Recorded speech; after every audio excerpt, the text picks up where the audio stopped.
Imagine you are standing in the bustling heart of an ancient city. The sun is warm on your skin, and you can hear the sound of chattering voices, the clink of coins, and the rhythmic footsteps of those going about their daily business.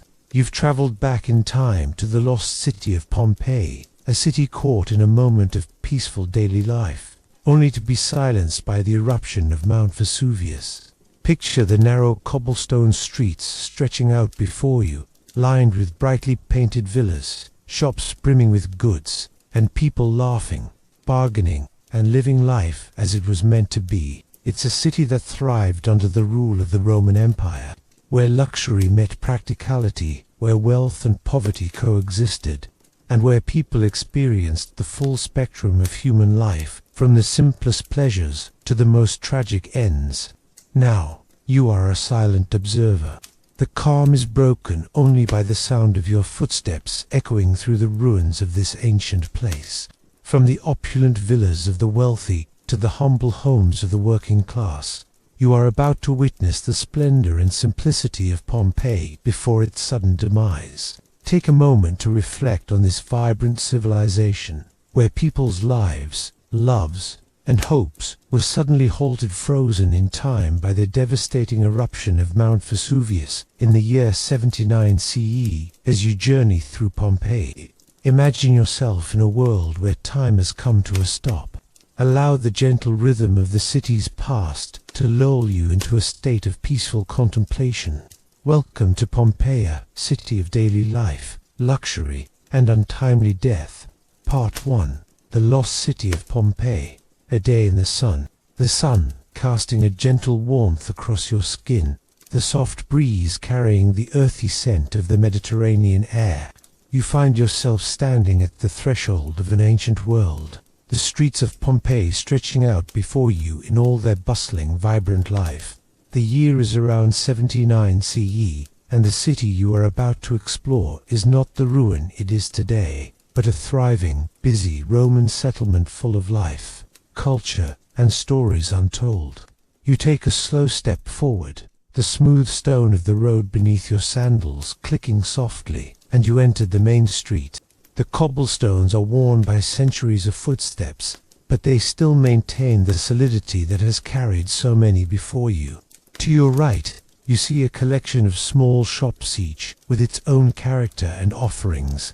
The sounds of voices, laughter, and bartering fill the air. The merchants, dressed in simple tunics, are offering their wares: fresh bread, ripe fruits, and intricately crafted pottery.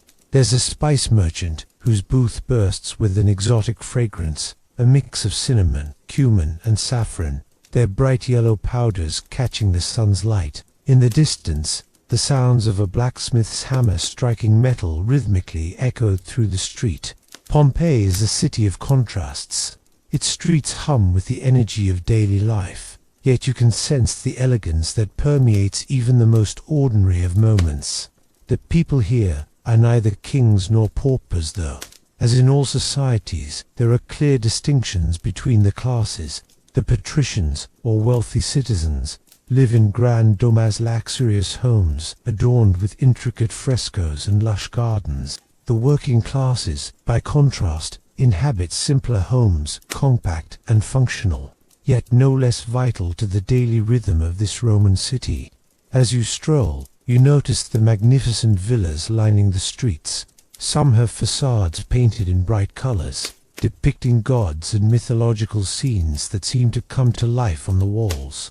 The architecture is a blend of both Roman and Greek styles, with grand columns, open courtyards, and gardens meant to evoke peace and beauty. There is a sense of pride in the craftsmanship, as the homes and public buildings are designed not only for utility, but also for artistic expression.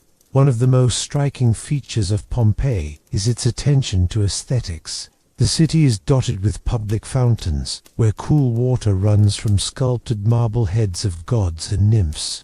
The sound of water gently trickling over stone brings a sense of calm, reminding you that this city is not merely a place of labor and commerce, but a sanctuary of beauty in the midst of daily life.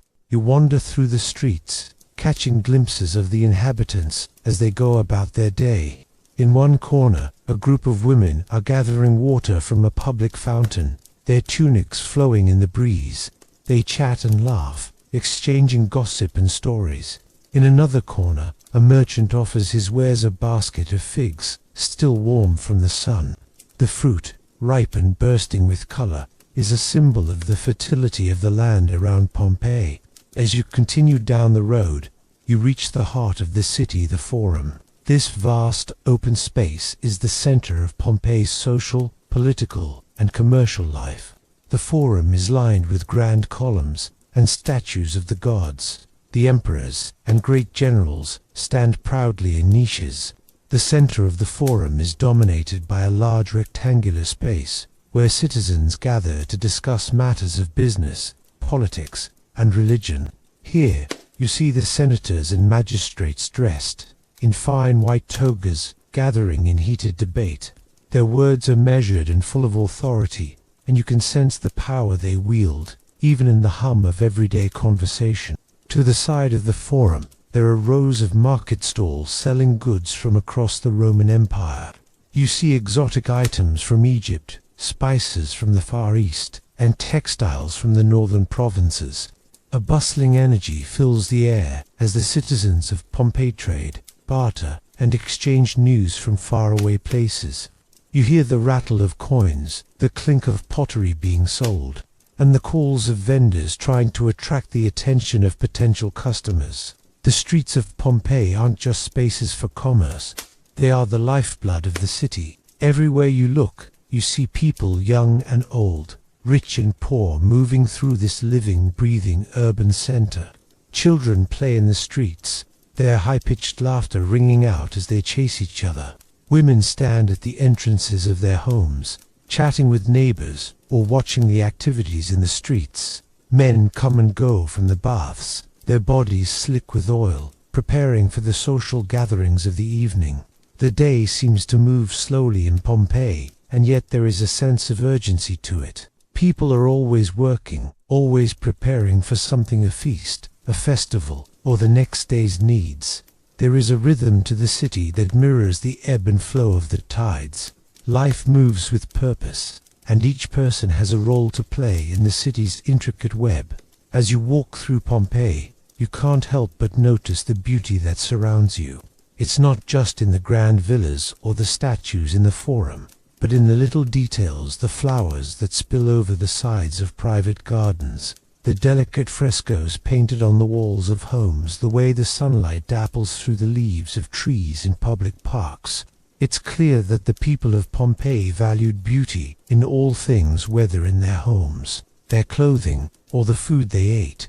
Yet, beneath this calm exterior, there is a sense of anticipation in the air. The city is alive, full of movement, but also full of moments of stillness and reflection. It's easy to forget, for a moment, that this place, this vibrant, thriving city, is soon to be lost to history, destroyed in an instant by the eruption of Mount Vesuvius. But for now, as you wander through the city, all you feel is the peace of the moment, the warmth of the sun on your skin, and the quiet hum of a civilization at the height of its power. As you continue your walk, you notice a group of soldiers standing guard near the gates of the city. They are dressed in the armor of the Roman legions, their shields gleaming in the sunlight. The soldiers' presence reminds you that Pompeii is part of the Roman Empire, an empire that stretches across vast distances and controls much of the known world. There is a sense of security in this, for the soldiers are the protectors of the city, ensuring that peace is maintained and that Pompeii remains safe from outside threats. The city is not just a place of commerce and politics, but also a place of religion.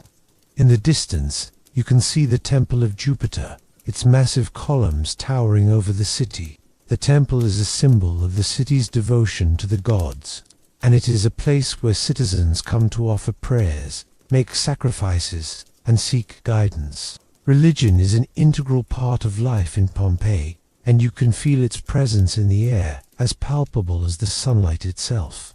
The day begins to draw to a close, and the city takes on a new rhythm. The streets, once full of activity, now quiet down as people prepare for the evening. The merchants pack up their stalls, and the sounds of the marketplace give way to the quieter, more intimate sounds of dinner preparations. You can imagine the aroma of roasting meats, fresh bread, baking, and the sweet scent of wine being poured into goblets. In the homes of the wealthy, the evening is a time for feasting and entertainment. Servants prepare lavish banquets, and the hosts welcome guests into their cool, marble-lined atriums. The rich eat in luxury, surrounded by tapestries, sculptures, and beautiful works of art. It's a time of indulgence, where the pleasures of the body and the mind are celebrated in equal measure. Meanwhile, in the homes of the common people, dinner is a simpler affair. Families gather around a modest table, sharing what little they have, but there is warmth in their conversations and a sense of community that binds them together. And so the day in Pompeii draws to a close. The sun sinks beneath the horizon, casting the city in the soft light of evening. The streets, once vibrant and full of life, now begin to empty, and a calm settles over the city. It is a city at peace, a city that, at this very moment, seems unaware of the devastating force that will soon descend upon it. Part 2. The streets of Pompeii. Everyday life in ancient Rome. Imagine stepping deeper into the ancient world. The air is warm, but the breeze feels fresh, a coolness from the nearby Bay of Naples, lightly brushing against your skin. You walk slowly through the streets of Pompeii, a city that, though ancient, hums with life. The road beneath your feet is made of large, flat stones, each one worn by the countless steps of those who have come before you. The city is alive, bustling with the rhythmic activities of everyday Roman life. As you look around, you see a busy, organized urban landscape. The streets of Pompeii, though narrow in places, are clearly designed with purpose. The buildings that line these streets come in all shapes and sizes, from grand villas to humble homes, and they give you a glimpse into the lives of those who lived here. Everywhere you look, you can see the contrasts between wealth and modesty, between the elegance of the elite and the simplicity of the working classes. The hustle and bustle of the city center is not far away, and you begin your journey through the quieter residential areas. The houses here, although modest, are well maintained and clearly valued by their owners. Many of them have small, open courtyards called peristyles, a feature that adds a touch of beauty to even the most functional of homes. You imagine the vibrant greenery of these courtyards, with flowers in bloom, vines winding up trellises, and the cool shade offered by the stone walls. The homes may be small, but their inhabitants have made them their own, and you can sense the comfort they find in these small spaces. There is an unmistakable sense of order in the streets of Pompeii. The city is built around a grid system, with main roads cutting through neighborhoods and leading to the bustling heart of the city. The larger streets, known as Viae, are wider and lined with buildings, while the narrower Vicus streets curve through the residential areas. You walk down a small side street, where you find several homes with walls adorned in intricate frescoes, bright depictions of Roman gods, heroes, and everyday scenes. Each house has a door with a taberna, a small shop or stall, at its entrance. The residents of Pompeii were resourceful people, and many of them relied on the income generated from these small businesses. Some shops sell goods like pottery, while others might offer food or small luxuries. The taberna is an essential part of daily life, providing both convenience and commerce. You might hear the sound of the merchant's voice calling out to passers-by, trying to entice them into his shop with promises of fresh fish, warm bread, or fine wine. As you continue along the street, you reach a lively intersection. Here, the sounds of the city begin to rise around you. You can hear the clinking of coins as a vendor hands over a small basket of fruit to a customer. The conversations of traders and citizens fill the air as people barter and bargain. The market is an open-air affair, a place where people can buy and sell goods of all kinds. The smells of fresh bread, fish, and olive oil mingle with the fragrances of herbs and spices, making the marketplace an aromatic experience. Now you approach the Forum, the center of Pompeii's social, political, and commercial life. The Forum is a vast open space surrounded by impressive public buildings. As you walk into the square, you see the tall columns that line the perimeter of the area, their marble facades gleaming in the sunlight. The Forum is where people gather to exchange news, discuss politics, and do business. It's a place of lively conversation and negotiation, where important decisions are made, but also a place where you might find a quiet corner to reflect or to enjoy the company of friends. Around the Forum, you begin to notice the statues that adorn the space. Some depict the gods and goddesses of the Roman pantheon, while others honor past rulers, generals, and influential figures. One statue, in particular, catches your eye. It is a likeness of the Emperor Augustus, standing tall and proud, a symbol of Rome's imperial power. These statues are not just artistic expressions, they are symbols of Roman authority and influence, reminders of the power that the empire wields over all its subjects. Moving beyond the Forum, you find yourself walking through a section of the city devoted to commerce. Here, the pace of life quickens. Vendors shout their wares, their voices blending into a symphony of sounds. The merchants sell everything from brightly colored textiles to pottery, oils, and foodstuffs. A nearby baker is offering freshly baked loaves of bread, their golden brown crusts warm and inviting. You watch as a customer picks up a loaf, feeling its weight, and then hands over a few copper coins in exchange. The bakery is just one of many that line the streets, each providing a vital service to the citizens of Pompeii. There are other shops that sell luxury items like perfumes, cosmetics, and jewelry. A goldsmith displays his finest creations in the window of his shop, intricate pieces of jewelry that shimmer in the sunlight. These are the items that the wealthier residents of Pompeii would have used to adorn themselves, expressing their status and taste. In the next shop, a merchant offers beautiful glassware, delicate vases, and cups, each piece a testament to the advanced craftsmanship of the Pompeian people. You stop for a moment and watch a procession of workers carrying large stone blocks down the street. It's clear that the city is constantly being improved and expanded. The Romans were master builders, and Pompeii is a testament to their skill.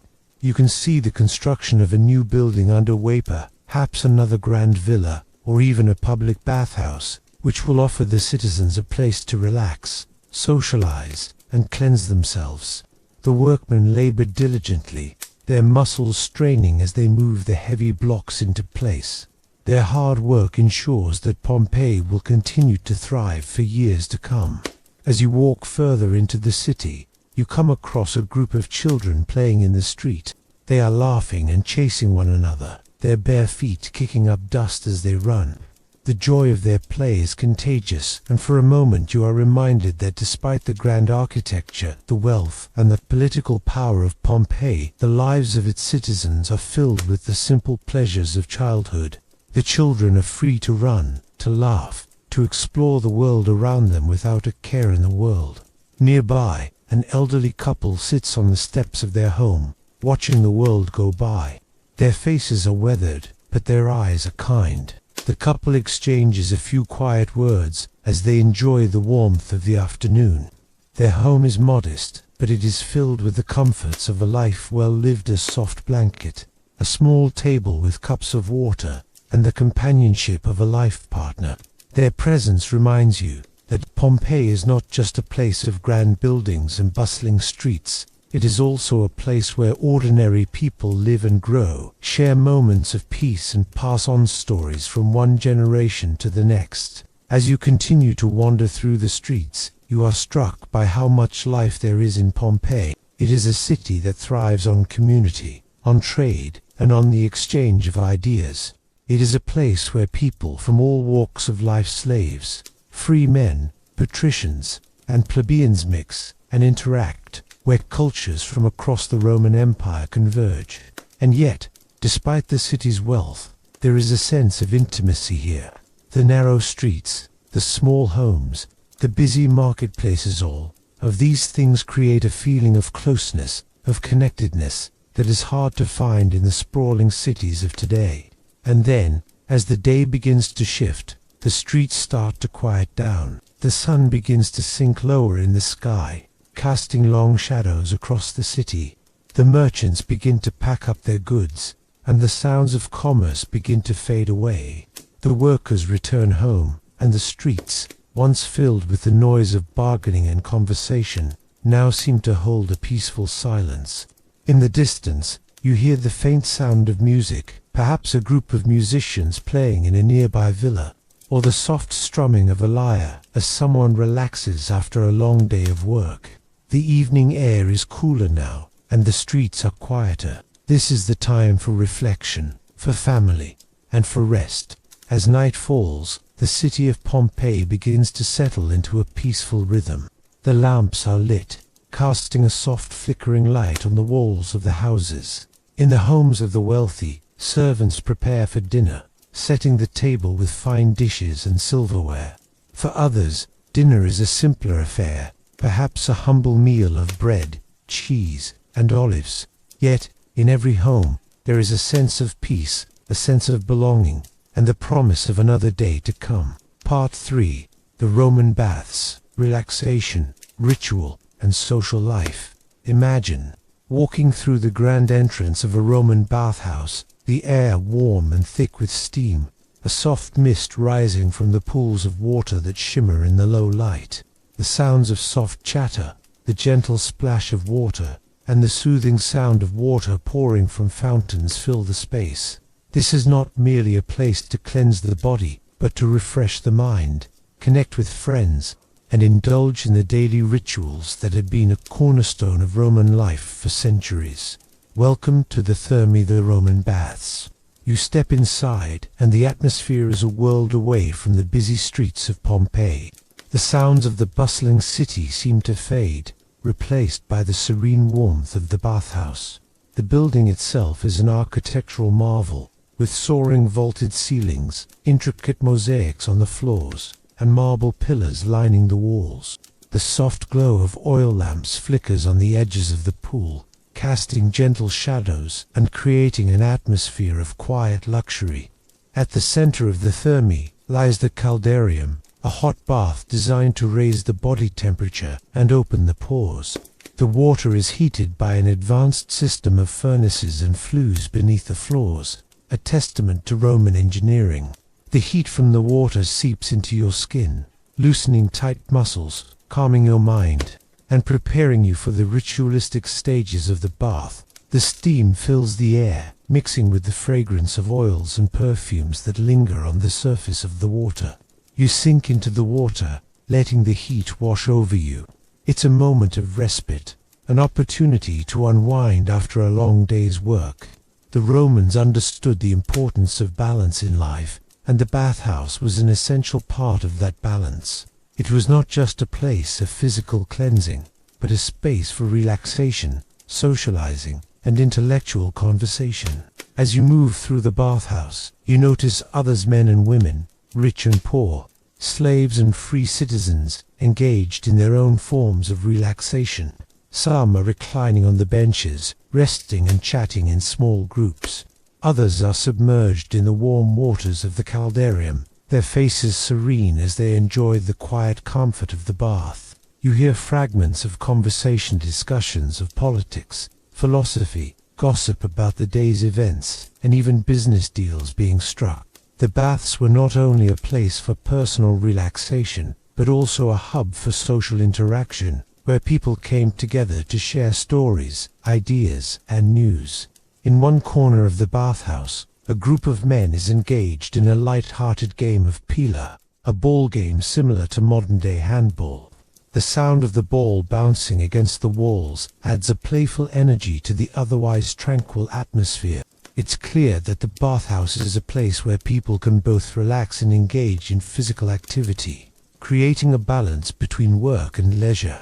This is also a space for physical wellness. Many bathhouses have exercise areas known as palestras, where people can engage in strength-building activities such as wrestling or ball games before entering the baths. The Romans were keenly aware of the connection between physical and mental health, and the baths were a place where both were nurtured. After your time in the caldarium, you may move to the tepidarium, a room with warm but not hot water, where the temperature is just right for gentle relaxation. The tepidarium allows the body to cool down gradually and provides a space for reflection. Here, you might see people lying back on stone benches, enjoying the calm and soothing environment. The tepidarium is a peaceful transition from the intense heat of the caldarium, offering a serene pause before you move on to the cooler waters of the frigidarium. The frigidarium, as its name suggests, is the cold bath, an invigorating plunge into cool waters that refresh the body after the heat of the earlier stages. The shock of cold water against your skin is both jarring and exhilarating, as your body is brought back to life and your blood begins to circulate more rapidly. The cold water invigorates your senses, leaving you feeling alert and energized. It is a final stage of the bathing ritual where your body is completely refreshed, restored, and ready to face the outside world again. But the bathhouse is more than just a place for personal cleansing. It is a space of ritual. For the Romans, bathing was an essential daily practice, a time to care for the body, mind, and spirit. Many people would visit the bathhouse every day, not just for the physical benefits, but also to maintain their social connections and to take part in a shared cultural experience. Bathing was a communal activity, and in the larger public bathhouses of Pompeii, you would find a rich mix of people, from the elites to the working classes, all sharing this space together. As you walk through the bathhouse, you notice the grand design that enhances the experience. The walls are adorned with intricate frescoes depicting mythological scenes, gods and goddesses in moments of divine indulgence, intertwined with images of daily life in Pompeii. The Roman bathhouses were not just functional buildings, they were also spaces of art and culture, places where beauty and leisure were intertwined. There are other features of the bathhouse that make it a truly luxurious experience. The floors are heated, a remarkable feat of Roman engineering known as the hypercaust system. Beneath the floors of the caldarium and tepidarium, hot air from furnaces would circulate through a series of chambers and flues, warming the floors and walls. The effect was one of gentle heat, which radiated throughout the rooms and created an incredibly comfortable atmosphere. In fact, this system was so effective that some Roman bathhouses even had heated swimming pools, an indulgence enjoyed by the wealthy citizens of Pompeii. You continue to explore the bathhouse, moving past the pools and through the various chambers. In the sudatorium, a steam room, the heat and humidity create a thick fog that fills the room, cleansing the skin and soothing the muscles. This space was often used for additional relaxation, as well as for therapeutic purposes. Some bathhouses even included massage rooms, where attendants would apply oils to the body and gently rub away the tension of the day. The Romans took their health seriously, and their commitment to both physical and mental wellness is evident in the care and thoughtfulness put into the design of the bathhouse. Throughout the bathhouse, you encounter people of all different social classes. Some are patricians, the wealthier citizens of Pompeii, enjoying the luxury of a full day's relaxation in the finest bathhouses. Others are freedmen or slaves, using the bathhouse as a place to wash away the grime of their daily labors. In Pompeii, the social distinctions that defined the wider Roman society were put aside in the bathhouse. Here, class boundaries were blurred, and everyone could participate in the same communal rituals of cleanliness and leisure. This sense of equality, in terms of access to the bathhouse, was central to Roman life. As you take a final stroll through the bathhouse, you reflect on the importance of these places in Roman culture. The baths were not just for hygiene, but for socializing, relaxing, and even conducting business. The bathhouse served as a community space, a public forum where citizens could gather, share news, and unwind. It was a place of escape from the pressures of everyday life, where one could indulge in moments of quiet luxury and serenity. The Roman baths, with their intricate systems of heating, their beautiful mosaics, their carefully crafted spaces for relaxation, and their central role in daily Roman society, are a reflection of the Roman commitment to balance and well-being. As you exit the bathhouse, the cool night air greets you, and you feel refreshed, both in body and spirit, ready to return to the busy streets of Pompeii. Part 4. Pompeii's richest glimpse into the lives of the elite. Imagine walking down one of the wide streets of Pompeii, the sun casting long shadows over the stone pavement as you move toward the outer reaches of the city. The bustling marketplaces and humble homes are behind you now. Ahead, you begin to notice a shift in the architecture. Buildings become larger, more intricately decorated, and the people walking through these streets are dressed in finer garments. The air is still warm, but there is an unmistakable sense of privilege in this part of the city, where the wealthiest residents of Pompeii reside. You approach the entrance of one of these grand villas, a house that, from its facade, seems to whisper of luxury and opulence. These homes were built to impress, not only to provide comfort, but to demonstrate the status and power of their owners. As you pass through the massive stone columns that form the entrance, you feel as though you are entering a different world entirely. The noise of the city fades into the background, replaced by a quiet, almost reverent atmosphere. The villa's layout is immediately striking. As you step inside, you find yourself in a large atrium, a central space that serves as the heart of the home. The atrium is open to the sky, with a small pool of water in the center, reflecting the light filtering down through the roof. You take a moment to pause and appreciate the simple beauty of this space. The water in the pool is still, its surface glistening like a mirror, and the coolness of the stone floor contrasts pleasantly with the heat of the day.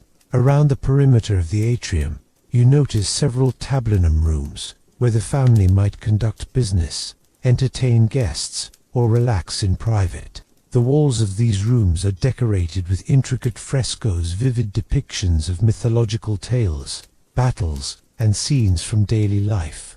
Each fresco is a work of art, filled with vibrant colors that still seem fresh, despite being centuries old.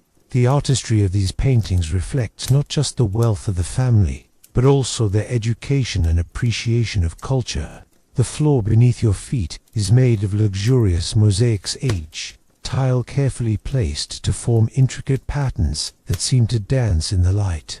You can't help but admire the craftsmanship that went into these floors. Some mosaics depict mythological creatures, others show scenes of nature, while still others offer geometric patterns, their lines and shapes so precise that it's almost hard to believe they were created by hand. The floors themselves are a testament to the Roman commitment to beauty and refinement in every aspect of life. As you walk deeper into the villa, you come to a series of rooms that lead off the atrium. These rooms are spacious and elegantly furnished, each one carefully designed to provide both comfort and beauty. The furniture is made from the finest materials, with chairs and tables crafted from wood, bronze, and marble. Some rooms are furnished with plush cushions and elegant textiles, offering a place to relax and entertain guests. The walls are lined with shelves, displaying collections of fine pottery, sculptures, and other treasures that the family has accumulated over the years. The luxury of the villa becomes more apparent as you move through the various chambers. In one room you find a private garden, a peaceful sanctuary filled with lush greenery, fragrant flowers, and winding pathways. The garden is enclosed within the villa's walls, offering a tranquil escape from the outside world. The gentle sound of birds chirping and the rustling of leaves in the breeze create a serene atmosphere, and for a moment it's easy to forget that you are in the midst of a bustling city. This garden is a symbol of the elite's ability to enjoy both nature and luxury at the same time, an indulgence that many of Pompeii's residents could never afford. Nearby, there is a large dining room, designed to accommodate lavish feasts. The room is furnished with long tables and benches, where guests can recline while they dine. The wealthy of Pompeii were known for their extravagant banquets, which could stretch on for hours, filled with courses of food, wine, and entertainment. Here, in the dim light of the room, you can almost hear the laughter and the clinking of goblets, the sounds of music and conversation filling the air. It is easy to imagine the elite of Pompeii, their faces flushed with wine, enjoying the pleasures of their privileged lives. In the next room, you come across a series of bedrooms. These are not the small, utilitarian spaces found in the homes of the working class, but large, airy rooms with canopied beds draped in rich textiles. The sheets and blankets are made from the finest linen, and the pillows are stuffed with down, providing the utmost comfort. The walls are adorned with beautiful tapestries and frescoes, creating an atmosphere of warmth and luxury. In these bedrooms, the wealthy would sleep soundly, surrounded by beauty and comfort. As you continue to explore, you encounter a small, private lararium, a shrine dedicated to the household gods. It is here that the family would offer prayers and make sacrifices to ensure the well-being of their home. The lararium is adorned with small statues of the gods and goddesses of the Roman pantheon, as well as representations of the ancestors of the family. This space is a reminder that, despite the lavishness of their surroundings, the elite of Pompeii still felt a deep connection to the spiritual and ancestral forces that shaped their lives. Beyond the opulent rooms and gardens, you come across a large dining area that opens out into a courtyard. This is the place where the family would host their most important guests: Roman politicians, military leaders, and other influential figures. The courtyard is open to the sky, allowing guests to enjoy the fresh air as they dine and converse. The table is set with the finest silverware and porcelain, each plate carefully arranged, and the wine flows freely from golden goblets. As you step outside into the courtyard, you notice the grandeur of the villa's exterior. The walls are lined with columns, their white stone contrasting with the deep blue sky above. The courtyard itself is filled with beautiful statues, depictions of Roman gods and famous figures from history. Some statues are life-sized, while others are smaller, designed to fit into the niches along the walls. The landscaping is meticulous, with carefully pruned trees and hedges providing both shade and beauty. The villa's wealth is on full display here, not only in the luxury of the interior, but also in the carefully curated beauty of the outdoor space. The wealthy of Pompeii spared no expense when it came to their villas. These homes were symbols of their status, designed to display their wealth and taste to anyone who visited. They were designed to be both functional and beautiful, providing comfort, pleasure, and a sense of superiority over the lower classes. The domus, as these villas were known, were private sanctuaries for the elite, places where they could retreat from the demands of public life and indulge in the comforts of their wealth. But for all their luxury, the villas of Pompeii also reveal something deeper about Roman society. They reflect the social divisions that were deeply embedded in the culture of the time. The wealth of the elite was built on the labor of slaves, freedmen, and the lower classes who worked to maintain the estates, harvest the crops, and perform the menial tasks that kept the city running. The contrast between the opulence of the elite and the struggles of the working class is stark.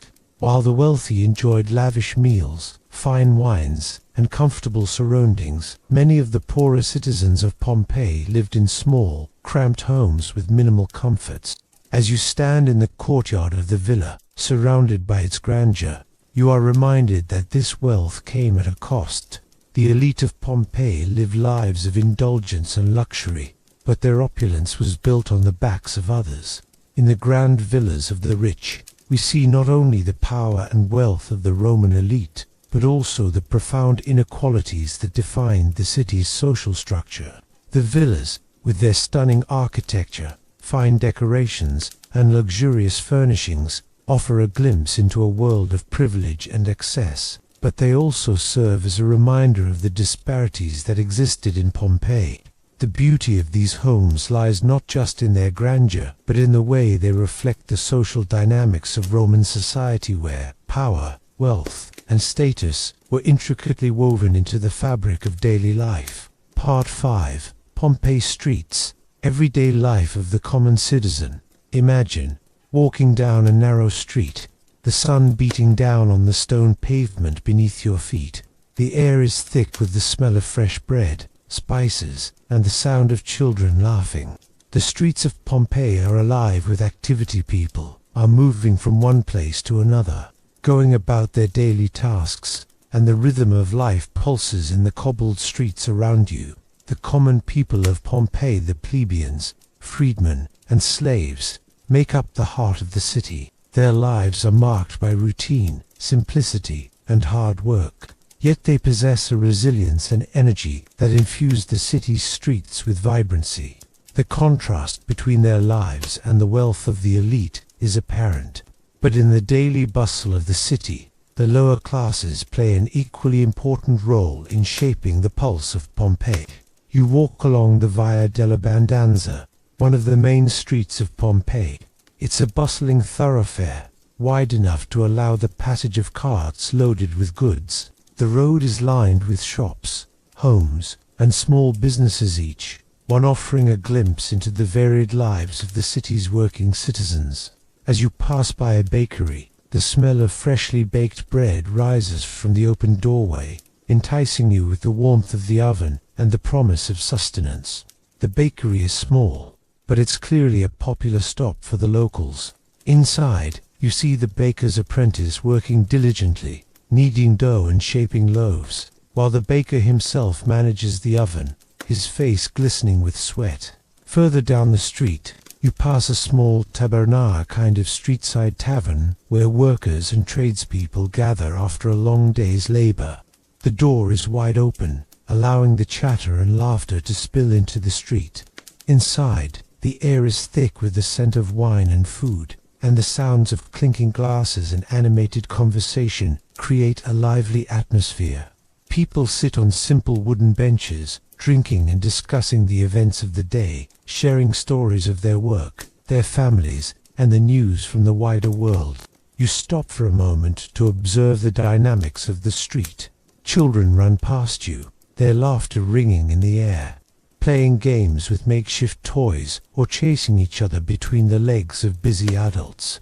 The sounds of daily life are all around, vendors calling out their wares, the rhythmic clatter of tools as tradespeople work, and the occasional neigh of a horse pulling a cart loaded with goods. In this part of the city, there is a constant hum of activity. The street is a microcosm of Pompeii's working-class life, filled with energy, conversation, and the flow of goods. A young woman hurries past, her basket full of vegetables and fruits from the market. Nearby, a blacksmith hammers away at his forge, sparks flying into the air as he shapes a piece of iron.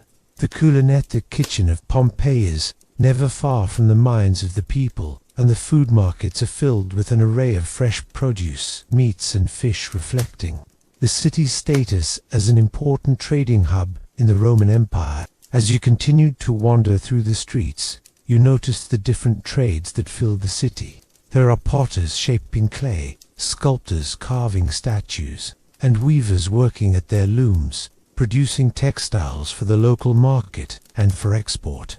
Each trade is a vital part of the city's economy, and the skill of the artisans is evident in the goods they create. The pots, textiles, and other products produced in these workshops will end up in the homes of Pompeii's residents, enriching their daily lives. But life in the streets of Pompeii is not just about work, it is also about community.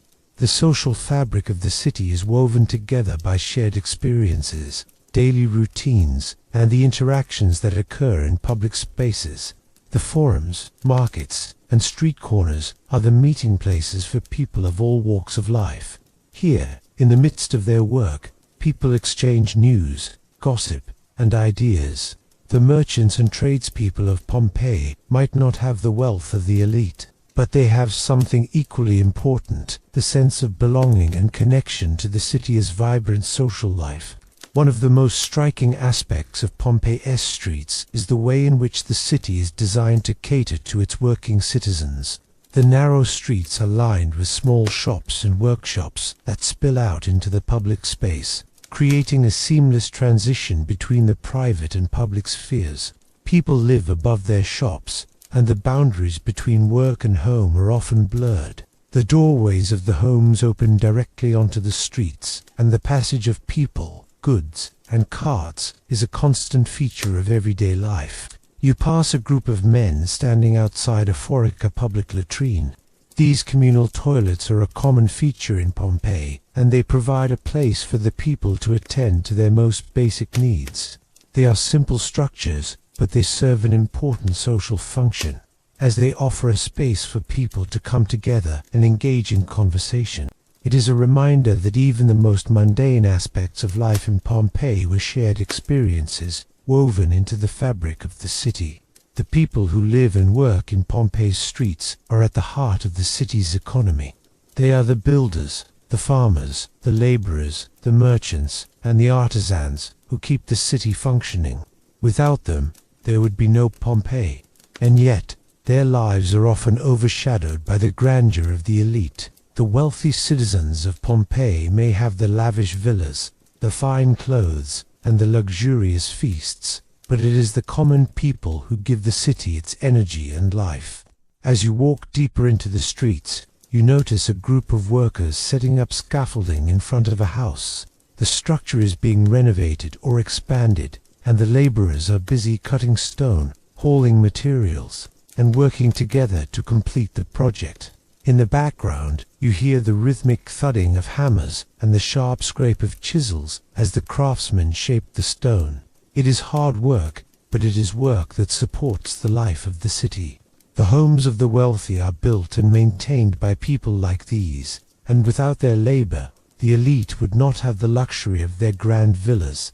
The street you walk down is also filled with the sounds of trade. Peddlers with carts filled with goods move through the crowds, calling out their wares: cloth, pottery, vegetables, fruits, fish, and meats. The air is thick with the sounds of negotiation, as customers haggle over prices and vendors shout to attract attention. The exchange of goods is a key part of the life of the city, and the markets are where people from all walks of life come together to buy what they need for their daily lives. There is a sense of both competition and camaraderie in the markets, as everyone works to make a living and provide for their families. As the day draws to a close, the streets begin to quiet, though there is still a sense of life in the air. The vendors pack up their carts, and the sound of footsteps fades as people return to their homes. You stop for a moment and watch as the last of the workers leave the streets, their faces tired but content from a day's labor. In the evening, the streets of Pompeii take on a different rhythm. The sounds of the day fade into the soft murmur of voices and the occasional clink of dinnerware.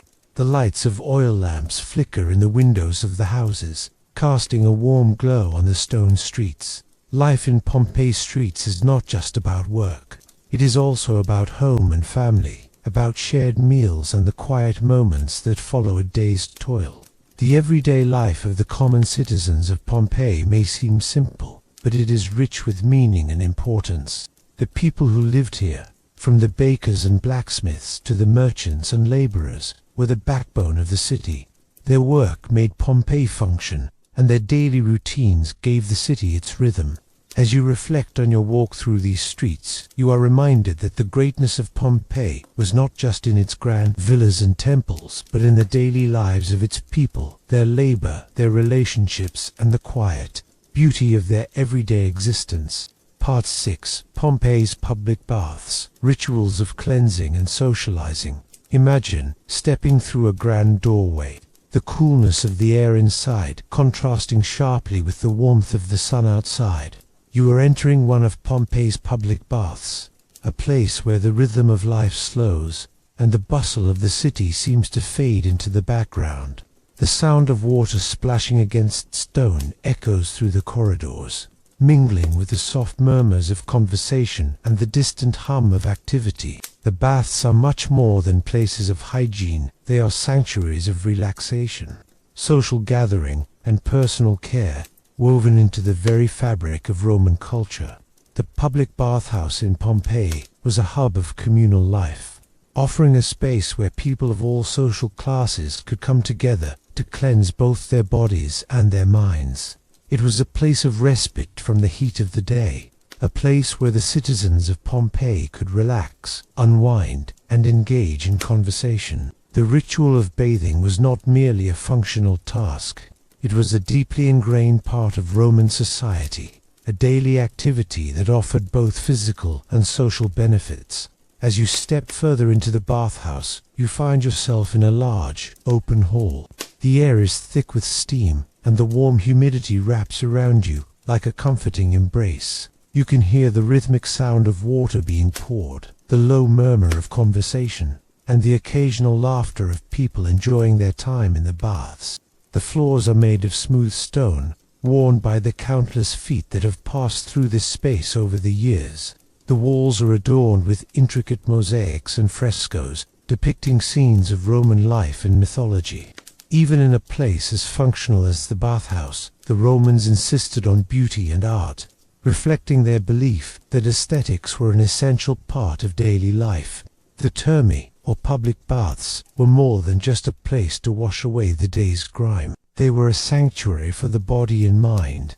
The baths were designed to follow a specific sequence of rooms, each one serving a different purpose in the bathing ritual. The first room you enter is the appetitorium, the changing room. Here, bathers would undress and leave their clothes in the care of attendants.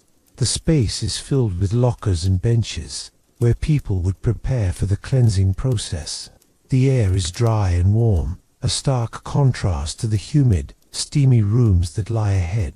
In the appetitorium you see both men and women, though in separate sections, engaging in friendly conversation as they prepare for their bath. The hustle and bustle of the city seemed far away, replaced by an atmosphere of quiet anticipation. Next, you move into the frigidarium, a cold room designed to cool the body after a hot bath. The frigidarium is a large, vaulted space with a pool of cold water at its center. The chill of the water invigorates you, refreshing your body and mind. Bathers dip their feet into the water, their faces relaxed as the cold penetrates deep into their skin. The temperature is a shock at first, but soon it becomes a comforting contrast to the heat of the rooms you've just left behind. The frigidarium serves as a transition, a moment to slow down and reflect before continuing with the bath. From here, you move to the tepidarium, a warm room that prepares the body for the more intense heat of the next stage. The air here is warm but not too hot, and the atmosphere is peaceful and soothing. Bathers recline on stone benches, letting the heat gently open their pores and loosen their muscles. It is in the tepidarium that many bathers pause for conversation, engaging in light chatter with their fellow citizens. The tepidarium serves as a meeting place, a space where people can relax and socialize, sharing the events of the day, discussing the news, or simply enjoying each other's company. Finally, you entered the caldarium, the hottest room in the bathhouse, filled with steam and the unmistakable scent of heated stones. Here, the bathers submerge themselves in the hot pools, their bodies absorbing the warmth as they sit in silence or converse quietly with their companions. The air is thick with steam, and you can hear the occasional hiss as water is poured onto the hot stones, creating bursts of steam that momentarily cloud the room. The heat is intense, but it is a pleasurable sensation, a form of deep relaxation that melts away the tension of the day.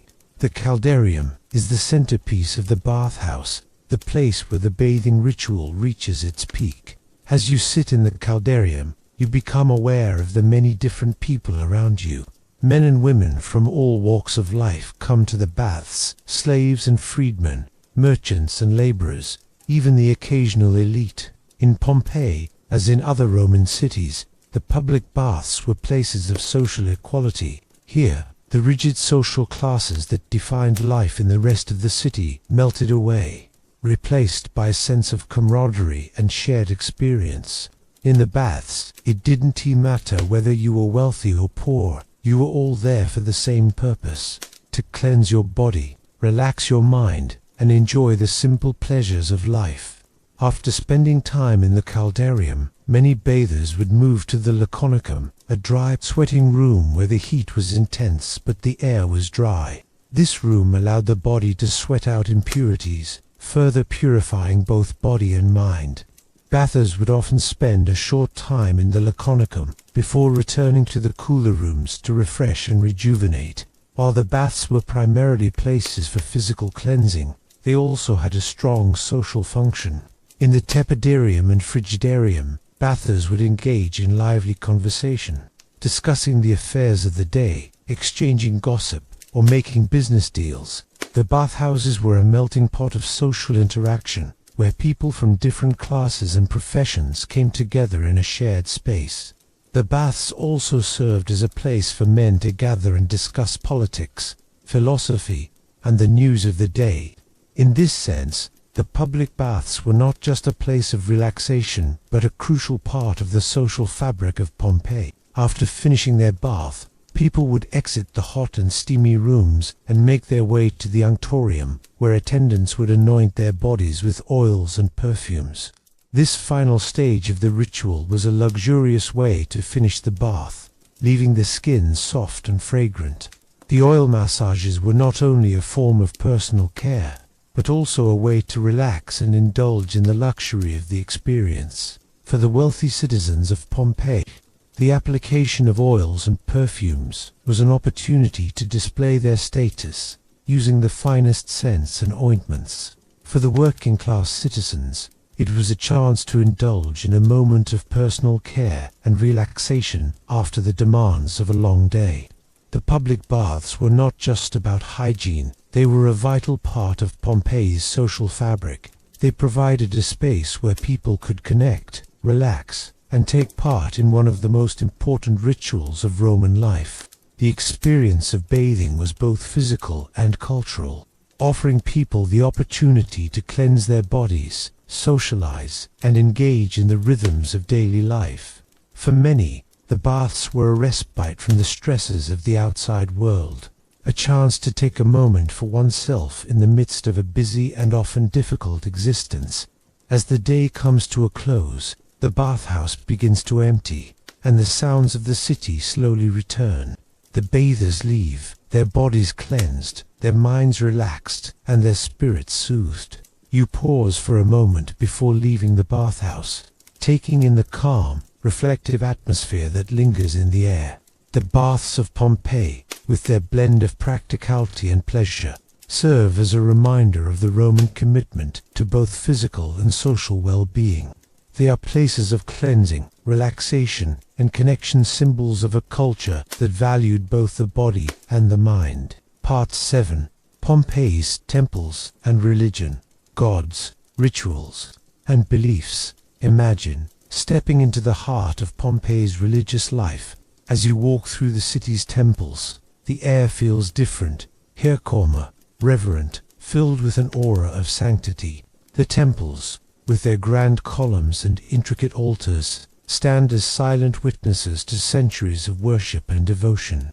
The Roman gods and goddesses are not just myths or legends. Here they are real, ever-present, and deeply woven into the everyday life of the people. You feel the weight of centuries of ritual, prayer, and sacrifice as you move through the sacred spaces.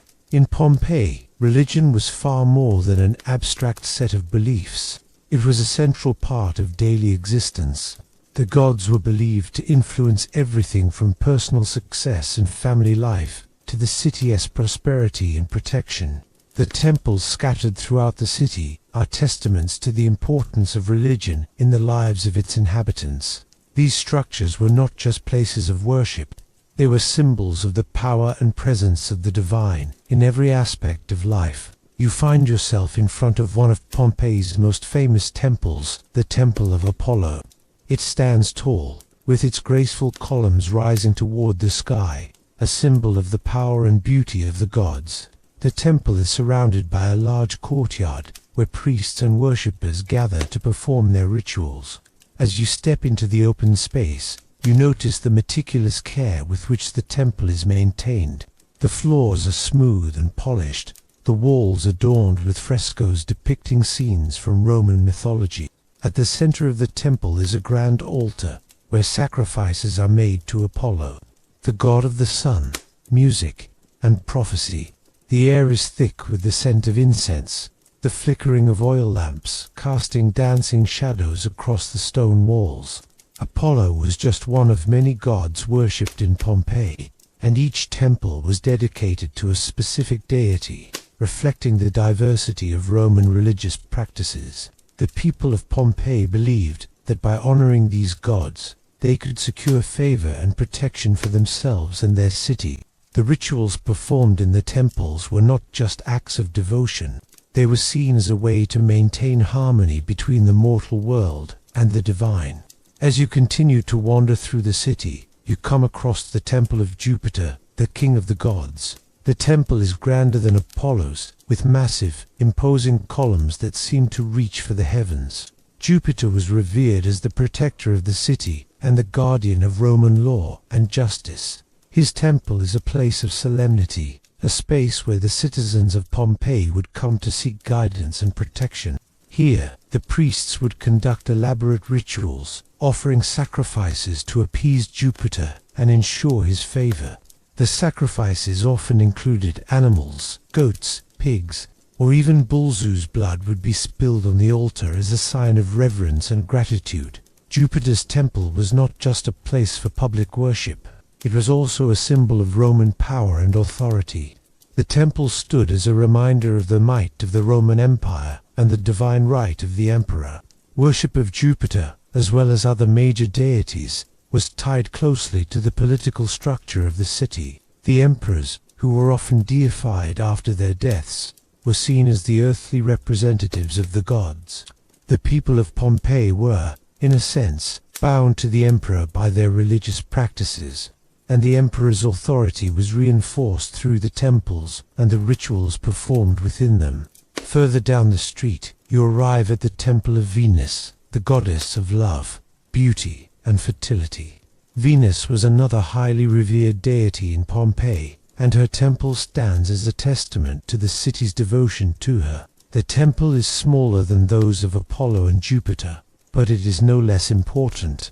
Venus was the protector of the city's prosperity, and her worship was particularly significant for the citizens who sought fertility for their land and families. The temple is filled with the scent of flowers, the soft hum of prayers, and the delicate sound of a lyre played by a priestess in her honor.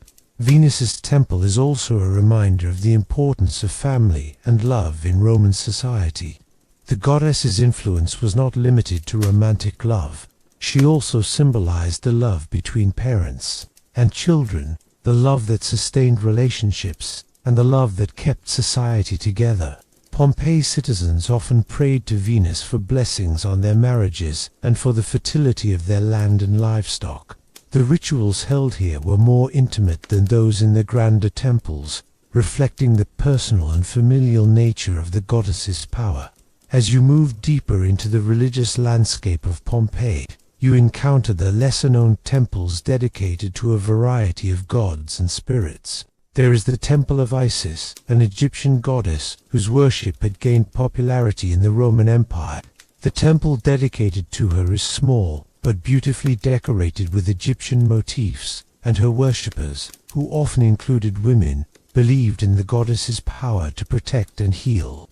The temple's interior is dim, lit by soft candles, and the atmosphere is one of mystery and quiet devotion. The rituals here are more secretive, known only to those initiated into the cult of Isis, adding an element of exclusivity to her worship. You also come across the Temple of Fortuna, the goddess of luck and fate, where the citizens of Pompeii would pray for good fortune in their personal and professional lives. The temple is simple, yet elegant, with its open-air design and views of the surrounding city. In this space, bathers might pause on their way to the public baths to offer a small prayer to Fortuna for a successful day of trade or a safe journey. The Romans believed that luck could shape the outcomes of their lives, and worshipping Fortuna was seen as a way to influence their fortunes. Every temple in Pompeii, whether grand or humble, was built to connect the earthly realm with the divine.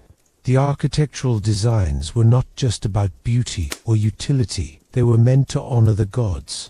The layout of the temples often included sacred spaces that were not accessible to the general public. Only priests and high-ranking officials could enter the innermost sanctuaries, where the most sacred rituals took place. These rituals were performed with great care and precision, and the gods were believed to be present in the very air of the temple, watching over the actions of the worshippers. Religion in Pompeii was not limited to the temples alone. The city was filled with smaller shrines and altars, simple structures that were scattered throughout the streets and homes. These altars were often dedicated to household gods, such as the Lares and Pinites, who were believed to protect the home and family. The Lares were thought to guard the hearth and ensure the well-being of the family, while the Pinites protected the pantry and food supply. These gods were seen as guardians of everyday life, and they were honored with small offerings, fruits, grains, wine, or incense placed on home altars. Every Pompeian household had its own set of religious practices, performed privately but no less sincerely. Public festivals, too, were an important part of religious life in Pompeii. These festivals, often held in honor of a particular deity, were occasions for the entire city to come together in celebration. Processions would wind through the streets, with citizens carrying statues of the gods, chanting prayers, and making sacrifices. These festivals were times of joy, feasting, and communal bonding, but they were also moments of profound devotion. They reflected the Roman belief that the gods were not distant, abstract figures, but active participants in the daily lives of the people. As you reflect on the religious practices of Pompeii, you realize how deeply intertwined religion and daily life were. The gods were ever present, influencing not just the grand events of the city such as wars and political decisions, but also the most intimate aspects of life: love, family, health, and prosperity. The people of Pompeii were not just subjects of the gods, they were active participants in the divine order, constantly seeking to maintain balance and favor through their rituals and devotion. The temples of Pompeii stand as enduring symbols of the Roman people's relationship with the divine.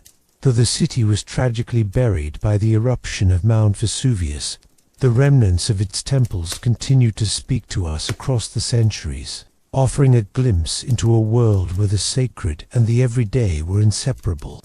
The gods may no longer walk among us, but the rituals they inspired and the devotion of the people live on in the ruins of Pompeii, a silent testament to the spiritual heart of the city. Part 8. Pompeii. Markets and trade. A thriving economy at the heart of the city. Imagine stepping into the vibrant heart of Pompeii's marketplace. The air is thick with the aroma of freshly baked bread, ripe fruits, and exotic spices, carried by the gentle breeze that weaves through the narrow streets. The bustling energy of the market is palpable, as merchants call out their wares and customers haggle for the best prices. The sound of voices, some familiar, some foreign, echoes off the stone walls. Here, in the heart of the city, trade is not just an economic activity. It's a reflection of Pompeii's diverse culture and its central role within the Roman Empire. Pompeii was a thriving center of commerce, strategically located near the Bay of Naples and with access to trade routes that spanned the Mediterranean. Its markets were filled with goods from every corner of the empire, luxurious items from the east, grains and olive oil from the countryside, and pottery from local workshops. The city's commercial success was built on a combination of local industry, agricultural production, and international trade. The marketplace was not just a place to exchange goods, but also a space for social interaction and a microcosm of Pompeii's diverse population. As you walk through the market, you pass the Grand Forum, the civic and commercial heart of Pompeii. The Forum is a large open space surrounded by impressive buildings, temples, basilicas, and shops that give the area a sense of grandeur and importance. The ground beneath your feet is worn smooth by centuries of foot traffic, and the air is filled with the chatter of traders and the calls of street vendors. The Forum is not just a gathering place for the people of Pompeii, where the city's economy comes alive. Here, you see Roman citizens and foreign traders alike, exchanging not only goods but also ideas, news, and gossip. The market is a blend of sights, sounds, and smells. You can hear the clinking of coins as they exchange hands, the soft rustling of cloth, and the loud animated voices of merchants extolling the virtues of their products. The scent of fresh bread and cooked meats mixes with the sharper smells of fish, oil, and pungent spices.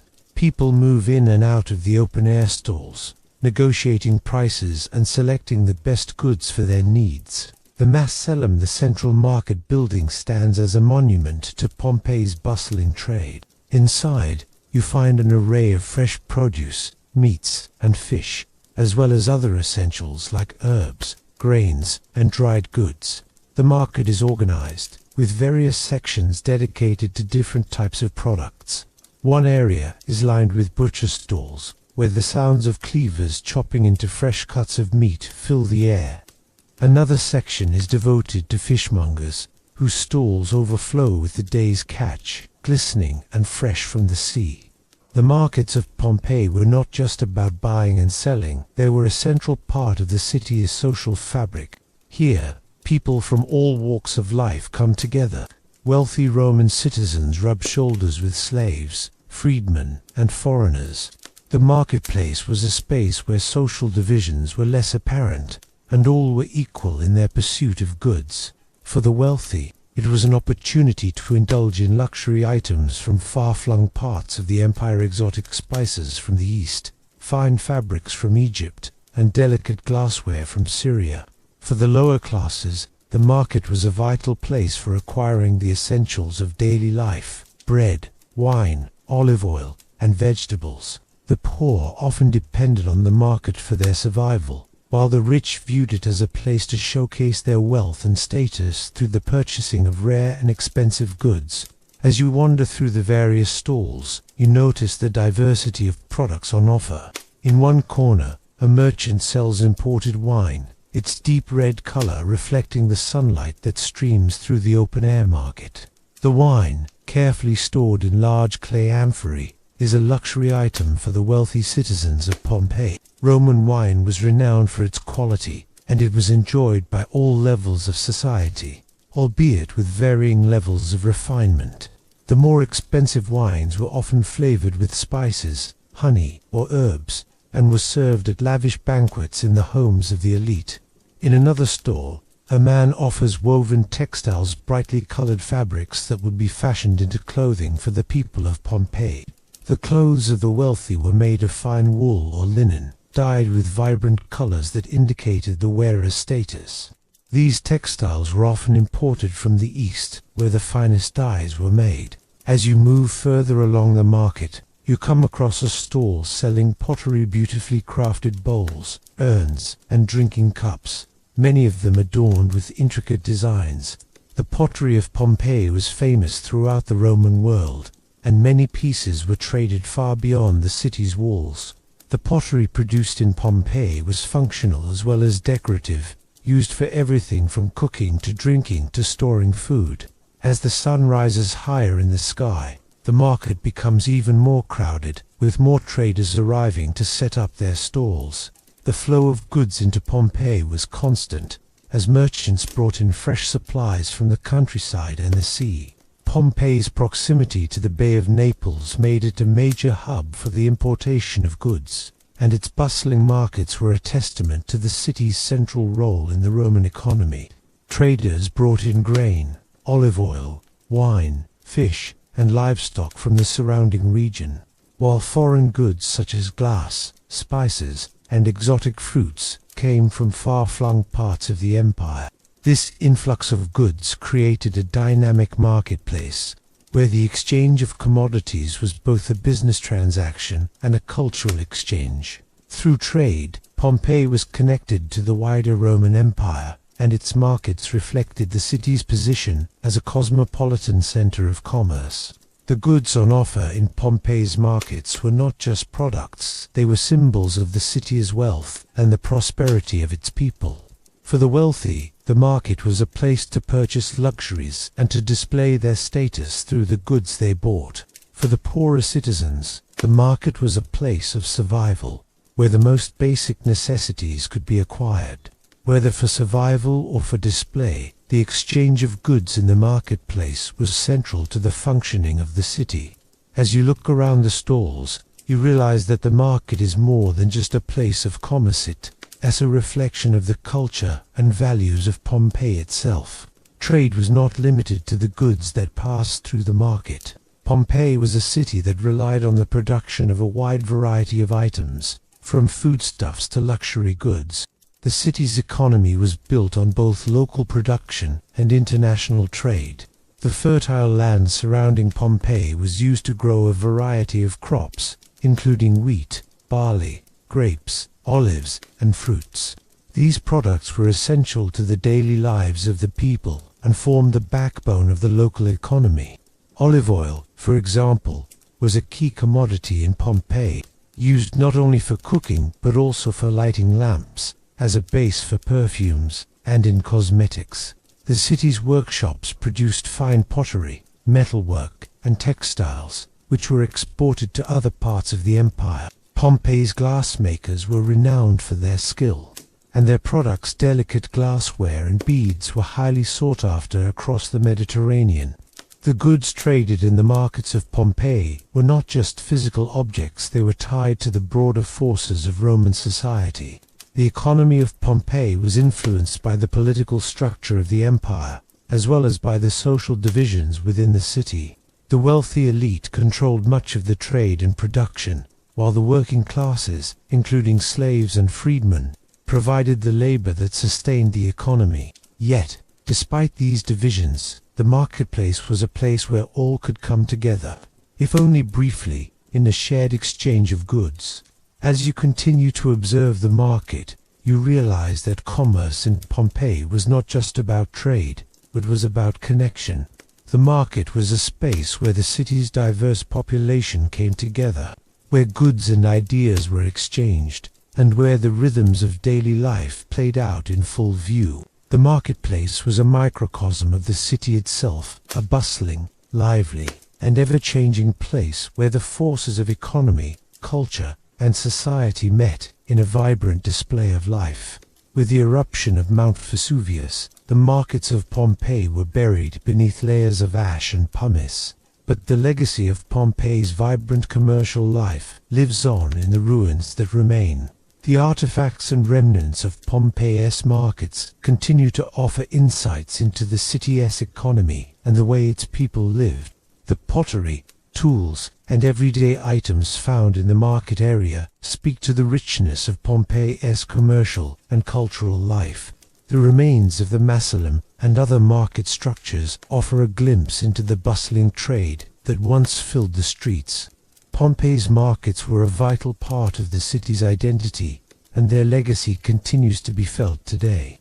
As you leave the market and move back into the streets, you can't help but carry with you a sense of the life that once flowed through these stalls, the exchange of goods, the haggling, the social interactions, and the connections that bound the people of Pompeii together. Part 9. Pompeii's public baths, health, hygiene, and social life. Imagine stepping into the warmth of the public baths. The air is thick with the scent of steam, fragrant oils, and the earthy aroma of wet stone. The soft sound of flowing water fills the space as the echoes of conversation and laughter ripple through the grand halls. The thermae, or public baths, were not just places to cleanse the body, they were essential to the social, cultural, and even political fabric of Roman life. As you walk through the corridors, you sense the importance of this space, a sanctuary for relaxation, a venue for conversation, and a center for physical and mental rejuvenation. Pompeii's public baths were among the finest in the Roman world, reflecting the importance the Romans placed on health, hygiene, and leisure. The baths were not just about getting clean, they were about maintaining a sense of personal well-being, engaging in social interaction, and enjoying moments of relaxation. Roman society placed great value on personal hygiene, and bathing was an essential part of daily life, accessible to all, regardless of social status. Whether you were a nobleman, a merchant, or a slave, the baths were a shared experience, a place where social boundaries were temporarily dissolved. The large public bathhouses were built with an intricate design to ensure a smooth flow of visitors, each area serving a specific purpose in the bathing process. These baths were open to all citizens, providing them with a space where they could escape the daily grind, enjoy a break from the city's hustle, and maintain their physical health. The termi were more than just places of cleanliness, they were social hubs, where Pompeii's inhabitants could relax, chat, and discuss the latest news. For the wealthy, the baths were also a place to see and be seen, a venue for meeting influential individuals and engaging in political or business discussions. But even for the working class, the baths offered a rare opportunity for luxury and leisure. You enter one of Pompeii's most well-preserved bathhouses, the Stabian Baths. Its impressive architecture stretches before you. Large, imposing columns, spacious rooms filled with light, and beautifully tiled floors. The baths are divided into several sections, each dedicated to a different stage in the bathing process. The first room you encounter is the appetitorium, the changing room. Here, bathers remove their clothes, leaving them in the care of attendants, or storing them in small cubbyholes. The changing rooms are often decorated with mosaics and frescoes, showing scenes of Roman life and mythology. The air here is warm, and the buzz of conversation is already rising as people begin to gather before they enter the heated baths. As you move further into the bathhouse, you come to the tepidarium, the warm room. The temperature here is not too hot, just enough to open the pores and prepare the body for the next stages of the bath. The tepidarium is often decorated with frescoes depicting scenes of luxury and leisure. The benches along the walls are covered with cushions, inviting bathers to relax and chat with one another. You may hear the gentle conversation of fellow Pompeians, discussing everything from the weather to the latest gossip about the gladiator games. The atmosphere is calm, welcoming, and social. This is a place where time seems to slow down. Next, you step into the caldarium, the hot room, where the temperature reaches its peak. The caldarium is a marvel of Roman engineering, with its large vaulted ceiling and the constant flow of hot water from the hypocaust system beneath the floor. The air here is thick with steam, and the heat wraps around you like a comforting blanket. Bathers sit in pools of hot water or lie on benches, allowing the warmth to relax their muscles and soothe their skin. The caldarium is a space where both physical and mental stress are eased. The heat encourages relaxation, but it also stimulates the body, making the bathers feel rejuvenated. Here, the exchange of ideas, stories, and even business deals often took place. For those seeking a cooler experience, the frigidarium awaits a cold plunge pool designed to refresh the body after the heat of the caldarium. The cold water shocks the body awake, tightening the skin and invigorating the senses. As you step into the frigidarium, the chill hits you, sending a rush of energy through your veins. The feeling of transitioning from hot to cold was highly valued by the Romans for its invigorating effects on the body and mind. It was a form of therapy, believed to improve circulation, boost energy, and even promote longevity. The baths were also designed with practicality in mind. The hypocaust system, an early form of central heating, provided the necessary warmth for both the water and the floors of the caldarium and tepidarium. Hot air was channeled through a series of channels and flues beneath the floors, heating the space above. The Romans were master engineers, and their ability to create such an efficient system of heating was one of the many ways in which they improved the quality of life in Pompeii. As you relax in the bath, you may notice the various other services offered to bathers. Attendants, called pilastrata, assist with everything from anointing bathers with oils to providing massages. After a long soak, some bathers may opt for a relaxing massage or a rub-down with fragrant oils. These treatments were designed to promote relaxation, alleviate tension, and keep the skin soft and supple. Bathers might also visit the laconicum, a dry sweating room, where they could further detoxify their bodies in the heat, or use the gymnasium, the palestra, to engage in physical exercise.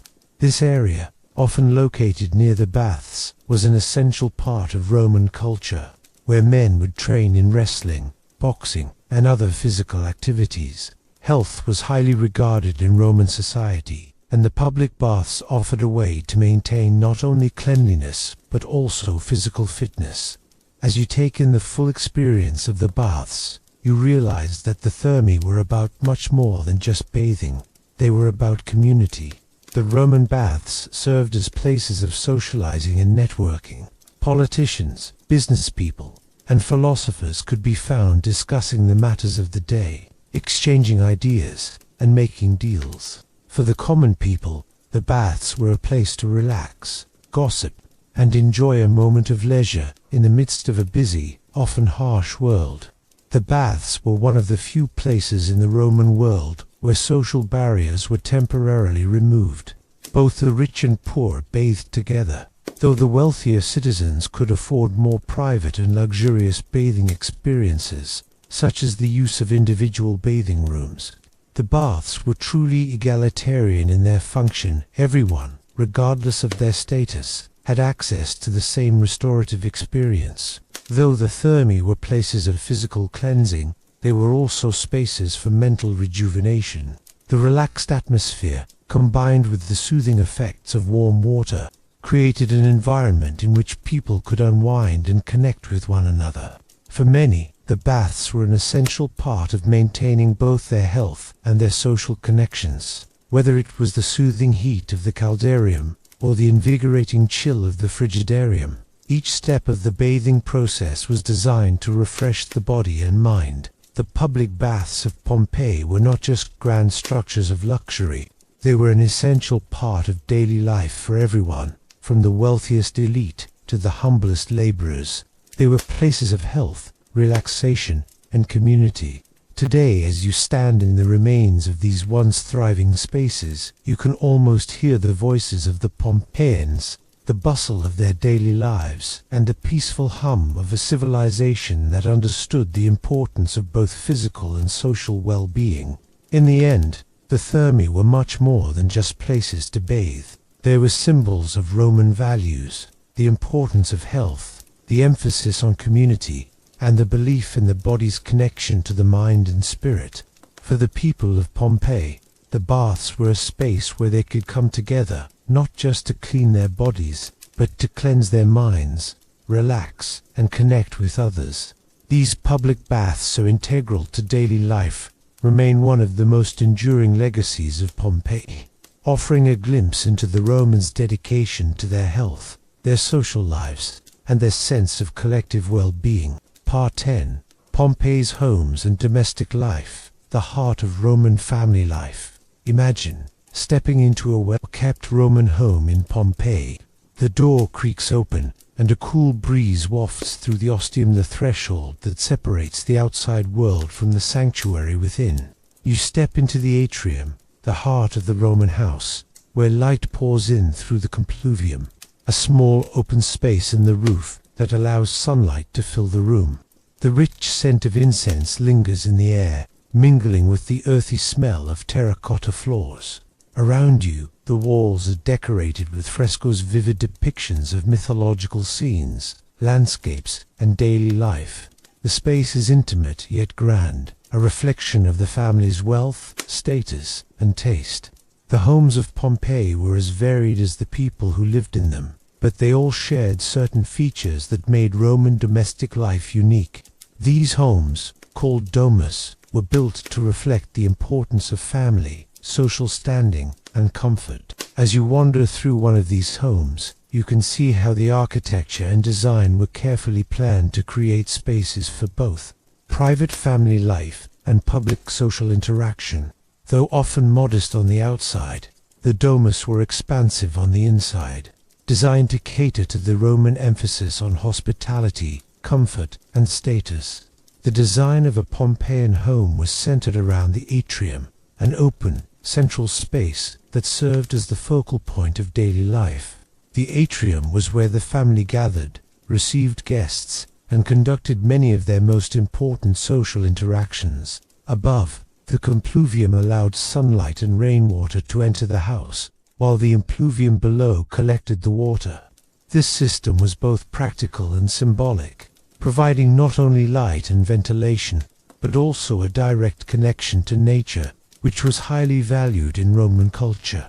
In some wealthier homes, the impluvium was adorned with marble or mosaics, reflecting the family's affluence and attention to detail.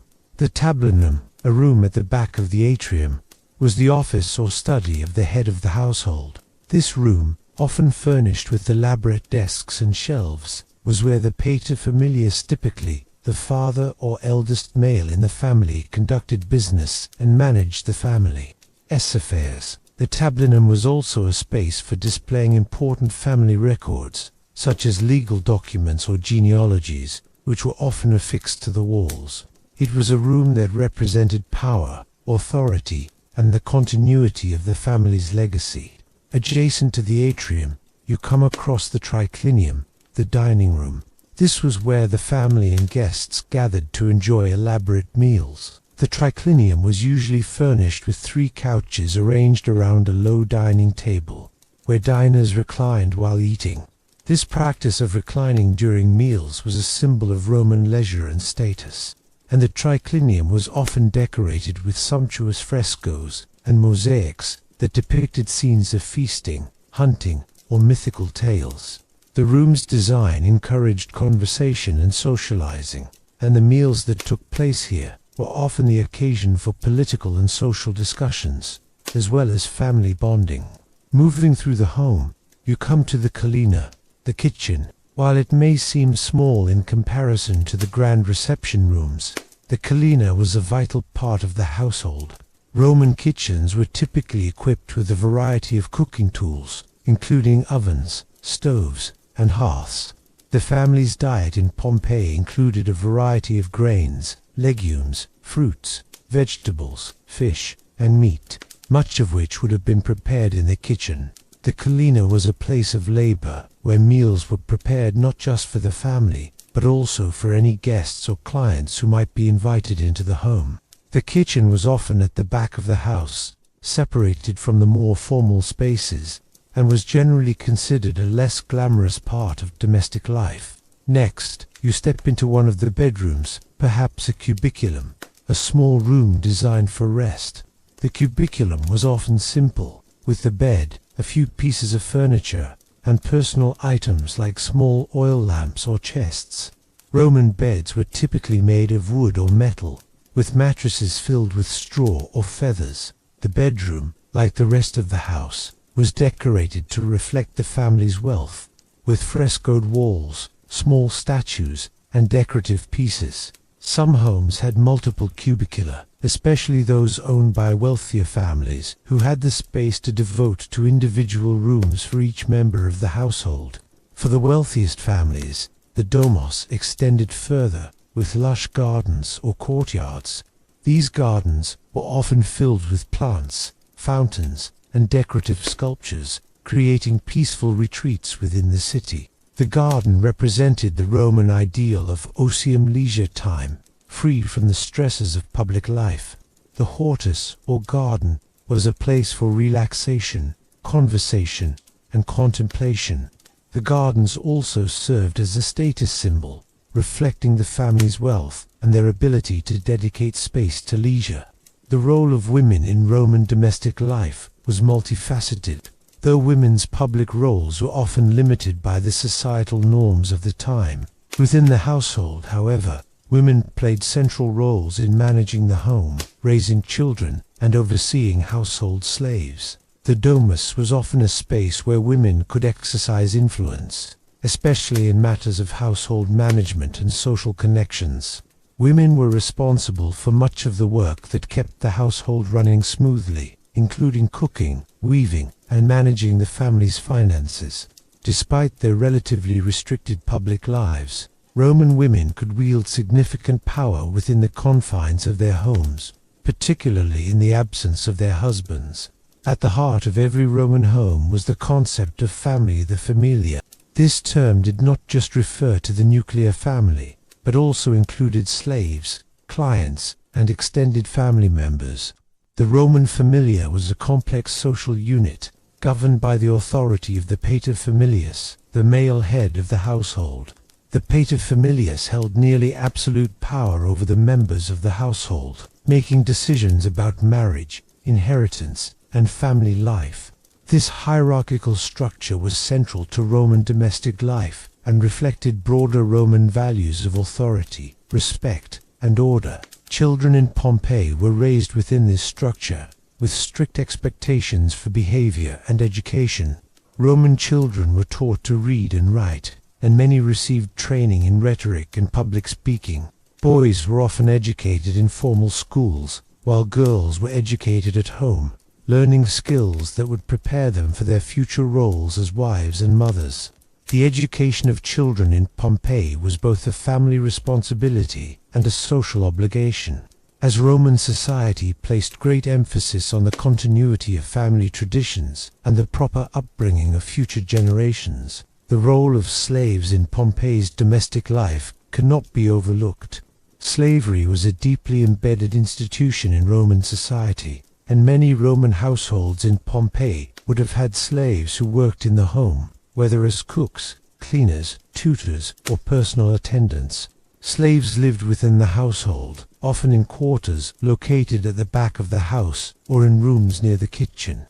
While their lives were marked by hardship and limited freedom, they were essential to the functioning of the domus. Slaves played a critical role in maintaining the household's operations, and their work enabled the family to focus on their public roles and leisure. Despite the strict social hierarchy, the home in Pompeii was also a space for creativity and self-expression. The frescoes on the walls, the decorative mosaics on the floors, and the sculptures placed throughout the home were all ways for the family to display their wealth, culture, and personal tastes. The design of the home itself was an expression of identity. Its house was unique, shaped by the family's background, preferences, and financial means. Wealthy families spared no expense in adorning their homes with elaborate decorations, while poorer families made do with simpler, but still functional, designs. The domus was a canvas for the family's identity, a private reflection of the life they led. As you move through the home, you begin to understand the rhythm of life within these walls, the daily tasks of cooking, cleaning, and educating, the moments of rest and relaxation. The exchanges of gossip and musing of these activities blended together to form the fabric of Roman domestic life. The domus was not just a shelter, it was a reflection of Roman values, family, tradition, authority, and comfort. It was where life happened, where relationships were nurtured, and where the core of Roman society was kept alive. The homes of Pompeii were a microcosm of the city itself. Though life in Pompeii may have been disrupted in an instant by the eruption of Mount Vesuvius, the homes that remain buried under layers of ash and pumice offer us a glimpse into the quiet, everyday moments that once defined the city. These preserved homes tell us stories of family life, social status, and personal identity. They offer a window into the hearts of the people of Pompeii, whose lives, though lost to history, still echo through the quiet streets and rooms of the ancient city. Part 11. Pompeii's religion and rituals, gods, temples, and daily devotion. Imagine walking through the streets of Pompeii, where the hum of daily life mingles with the presence of the divine. Everywhere you look, the influence of the gods is evident. in the statues that stand tall in public squares, in the offerings left at altars, in the temples that rise majestically above the city. Religion in Pompeii was not just a personal matter, was an integral part of public and private life, woven into the very fabric of the city. The gods were not abstract figures to be worshipped in isolation. They were active, present forces in the lives of the Pompeians. Every ritual, every temple, every offering was a way of honoring the divine and ensuring the city's continued prosperity, safety, and well-being. The people of Pompeii were deeply devoted to a rich pantheon of gods, goddesses, and spirits, each with their own domain and influence over the affairs of the world. From Jupiter, the king of the gods, to Venus, the goddess of love and beauty, the gods of Pompeii were seen as both protectors and providers, guiding the fate of individuals and the city as a whole. Their presence was felt not just in the grand temples and sanctuaries, but in the everyday lives of the people. Gods and spirits were invoked in rituals, prayers, and sacrifices, often with the hope of gaining favor in personal endeavors, in family life, or in public matters such as the harvest, warfare, or trade. Pompeii was home to many temples, each dedicated to a specific deity or group of deities. The most prominent of these was the Temple of Jupiter, situated in the heart of the city. This grand structure was dedicated to the king of the gods, and it dominated the skyline of Pompeii with its towering columns and massive steps leading up to the entrance. As you approach the Temple of Jupiter, you can feel the reverence with which the Pompeians viewed this sacred space. It was not merely a building, it was a focal point of civic life, a place where both the people and the city's leaders gathered to seek the favor of the gods. Inside the temple, the atmosphere is one of awe and reverence. Statues of Jupiter, towering and imposing, stand at the center, while smaller statues of other gods and goddesses line the walls. Incense burns in the air, creating a calming haze that adds to the atmosphere of sanctity. The temple was not just a place of worship, it was a space for offerings, sacrifices, and prayers, where the people of Pompeii could communicate with the divine. Every year, elaborate festivals were held to honor Jupiter and the other gods, and the temples were filled with music, chanting, and the scent of burning offerings. In addition to the major temples like the Temple of Jupiter, Pompeii was dotted with smaller shrines and altars dedicated to various gods and spirits. The household gods, known as the Lares and Penates, were honored within the home, where families would make daily offerings to protect their homes and ensure the well-being of their family members. These gods were considered guardians of the household, and it was believed that neglecting them would bring misfortune or even ruin. The Lares and Penates were often represented as small statues or figurines, placed in niches in the home, where families would gather to make offerings of food, wine, and incense. You come across a small shrine in a quiet corner of Pompeii, where the faithful have left offerings of fruit, bread, and wine. This is a space dedicated to a local god or spirit, one who watches over the neighborhood. The shrine is simple but beautiful, an altar adorned with flowers, a statue of the god placed in the center, and offerings neatly arranged before it. As you stand in front of the shrine, you can imagine the families who would have visited it regularly, kneeling in reverence, whispering prayers, and seeking the god's protection. The act of devotion, whether at a grand temple or a humble household shrine, was an essential part of daily life in Pompeii. Roman religion was deeply entwined with civic life, and the city's public festivals were central to maintaining a connection between the people and the gods. These festivals, held throughout the year, were often tied to agricultural cycles, political events, and military victories. The Ludi, or public games, were held in honor of various gods and goddesses, and they included chariot races, theatrical performances, and gladiatorial contests. These events were not just for entertainment, they were a form of worship, a way to honor the gods with acts of skill, bravery, and spectacle. The festivals held in Pompeii were grand affairs. with processions winding through the streets and crowds gathering in the temples and public spaces to offer their devotion. You can almost hear the sounds of drums and flutes, the cheers of the crowd, and the chanting of priests as they led the people in prayers. The largest festivals, such as those in honor of the god Apollo, involved massive feasts and sacrifices, with animals such as bulls, goats, and pigs being slaughtered in the name of the gods. These sacrifices were believed to ensure the prosperity and safety of the city, and they were accompanied by elaborate rituals performed by priests and priestesses. Priests and priestesses held a special role in Pompeii's religious life. These religious leaders were responsible for conducting the rituals, making the offerings, and interpreting the will of the gods. The position of priest or priestess was often a prestigious one, and it was typically filled by individuals from the upper classes. However, anyone, regardless of social status, could participate in religious life by making offerings and attending public festivals. The act of religious devotion in Pompeii was a communal activity, bringing together people from all walks of life to worship the gods and seek their favor. In addition to the major gods of the Roman pantheon, the Pompeians also worshipped a wide variety of local deities, spirits, and ancestral figures. These lesser-known gods were believed to have a more immediate and personal influence on the lives of individuals. For example, the god Priapus, associated with fertility and protection, was commonly invoked in matters of agriculture, marriage, and childbirth.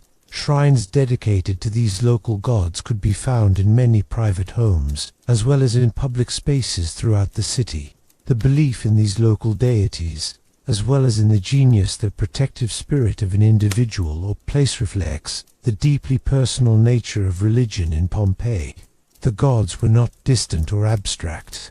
They were intimately involved in the everyday lives of the people. In Pompeii, religion was not limited to formal worship in temples or public rituals. It was integrated into all aspects of life, from the household to the marketplace to the public baths. It was through these small, everyday acts of devotion that the Pompeians maintained their connection with the divine. Whether it was offering a prayer before embarking on a journey, making an offering to the household gods, or attending a public festival to honor the gods, every act was a reaffirmation of faith and a desire for divine favor. The people of Pompeii also believed in the power of omens and divination, seeking signs from the gods to guide their decisions. Priests and augurs, trained in the art of interpreting the will of the gods, observed the flight patterns of birds, the behavior of animals, and the movements of the stars to predict the future. This form of divination, known as augury, was practiced widely in Pompeii, and it was seen as a way to understand the gods' intentions. You can imagine the anticipation as people gathered to hear the augurs' interpretations, waiting for signs that would help them make important decisions about everything from marriage to trade to military strategy. The eruption of Mount Vesuvius in 79 AD, which buried Pompeii under layers of volcanic ash and pumice, was seen by many as a divine punishment. It was a catastrophic event, but it also reflected the uncertainty of life in the Roman world, where natural disasters were often interpreted as signs from the gods. Some believed that the gods had grown angry with the city, while others thought it was a result of neglected rituals or improper devotion. Whatever the explanation, the eruption served as a stark reminder of the power of the divine, and the people of Pompeii had always known that their lives were inextricably linked to the will of the gods. In the ruins of Pompeii, the remnants of religious life are still evident. The temples, shrines, frescoes, and inscriptions all testify to the devotion of the Pompeians, who lived their lives with the belief that the gods were ever present, watching over them and guiding their fates. The gods were not just figures to be worshipped in times of need, they were constant companions, shaping every aspect of life in the city. In Pompeii, religion was not just a belief system, it was a way of life, woven into the very fabric of the city and its people. As you stand amidst the ruins, you can almost hear the echoes of the prayers, the processions, and the rituals that once filled the streets of Pompeii. The city may have been lost to time, but its spiritual legacy lives on. In the quiet corners of the ruins, the gods of Pompeii still seem to watch over the city, guarding the memories of a civilization that once thrived under their gaze. Part 12. The final moments, Pompeii's last day, before the eruption. Imagine walking through the streets of Pompeii on an ordinary morning. The sun is rising over the Bay of Naples, casting a soft, golden light across the city. The air is warm but not too hot. A pleasant breeze carrying the scent of fresh bread from the baker's shop and the earthy fragrance of nearby gardens. The hustle and bustle of the day has just begun. Merchants setting up their stalls in the marketplace, children playing in the streets, and the clatter of carts moving along the cobbled roads. It feels like any other day, peaceful and familiar, with no hint of the terror that will soon overwhelm this vibrant city. As you walk through the bustling streets of Pompeii, you notice the familiar sights and sounds of life. The wide, paved roads, designed for ease of movement, are lined with houses, shops, and public spaces. At every corner, you pass familiar faces, friends greeting each other, families making their way to the Forum, soldiers standing guard near the city gates. The air is full of conversation, laughter, and the rhythms of daily life. It's a city in its prime, thriving in the heart of the Roman Empire. It's hard to believe that this same city, so full of life, will soon be frozen in time, buried under layers of volcanic ash and pumice. But at this moment, there is no sign of the destruction that will soon unfold. There is no rumble of the earth, no ominous cloud in the sky. The people of Pompeii are going about their daily routines, unaware that the mountain that towers over their city, Mount Vesuvius, is about to erupt in a catastrophic explosion that will forever change their world. As you walk deeper into the city, you pass the grand amphitheater, where earlier that morning, spectators had gathered to watch a gladiatorial contest. The shouts and cheers of the crowd still echo in your mind as you imagine the excitement of the games. For the people of Pompeii, life was a mixture of routine and spectacle, a delicate balance of work, leisure, and devotion. But in this moment, everything feels normal, peaceful. Even you step into the Forum, the heart of the city, where public business is conducted and political matters are discussed. The open space is bustling with activity. Merchants are selling their good spices, pottery, textiles, while citizens engage in conversation. A group of men stand at the steps of the Curia, the town hall, debating local matters. The hustle of the marketplace, the aroma of fresh fruit, the sound of coins being exchanged. This is the rhythm of Pompeii. Nearby, a priest stands before the temple of Apollo, offering incense to the god. The temple's columns are bathed in the early morning light, and the atmosphere feels serene, almost sacred. It's a reminder of the importance of religion in Pompeii's daily life, as the people go about their business, ever mindful of the gods. It's a city built on tradition and devotion, where rituals are observed, gods are honored, and the sense of divine presence permeates every aspect of life. But behind the calm surface, there are subtle signs that not everything is as it seems. The air is heavy with an unusual stillness. It's not hot yet, but there's a slight shift in the atmosphere, a slight tension that hangs in the air. Some people have begun to notice small tremors, barely perceptible vibrations in the ground, the kind that might be dismissed as nothing more than the city settling or a distant carriage rumbling by. But for a few, it's an unsettling reminder of the mountain looming in the distance. The first tremor strikes early in the morning, almost unnoticed in the bustle of daily life. But as the day progresses, the ground shakes again, this time with more intensity. Small cracks begin to appear in the walls of buildings, and dust falls from the rafters of homes. People pause for a moment, exchanging uneasy glances, but life carries on. It's still a day like any other, and there's no reason to panic. At the marketplace, merchants continue to sell their goods, while children run between the columns, laughing and playing. The aroma of roasted meats, sweetbreads, and olives fills the air. For most, it's a day like any other. There are no clouds in the sky, and the sun still shines brightly.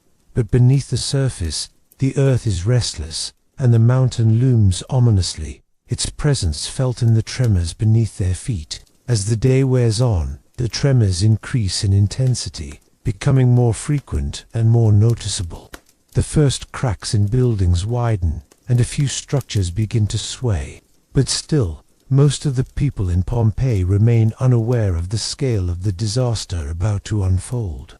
Many assume that the tremors are simply the result of an earthquake or some minor disturbance. There is no panic, no rush to evacuate.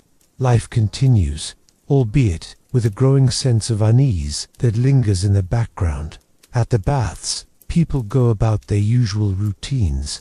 The steam rises from the hot pools. The sound of water splashing fills the air, and the rhythm of life continues. The bathhouses are a place of relaxation and socializing, a sanctuary where the people of Pompeii gathered to wash away the dust of the day and unwind. Some of the bathers notice the tremors, but few consider them to be a serious threat. It's just another day, and life in Pompeii continues, even as the ground beneath them shifts. As you walk through the streets, you feel the rumble of the earth beneath your feet. It's stronger now, and there is a growing sense of discomfort in the air. People are beginning to talk about the strange shaking, and whispers begin to spread.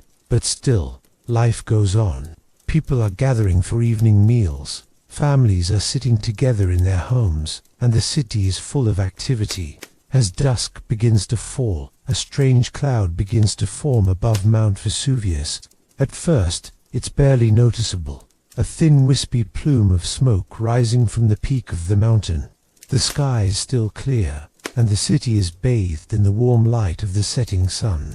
But as the minutes pass, the cloud grows larger, darker, and more ominous. It seems like a distant storm, something far off, far enough that it doesn't seem worth worrying about.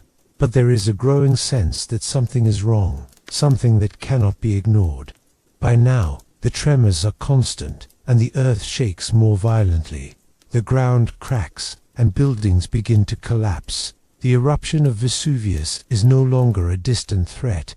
It's a reality, and Pompeii's fate is sealed. But for many, the eruption comes too quickly to react. In a matter of hours, the once thriving city will be consumed by ash and pumice, its buildings, its streets, its people buried beneath the weight of a catastrophic eruption. You can imagine the confusion and terror as the sky darkens and the air fills with the acrid smell of sulfur. The people of Pompeii, who just hours ago were living their lives in peaceful routine, now find themselves in the midst of chaos. The air thickens with ash, and the temperature rises sharply.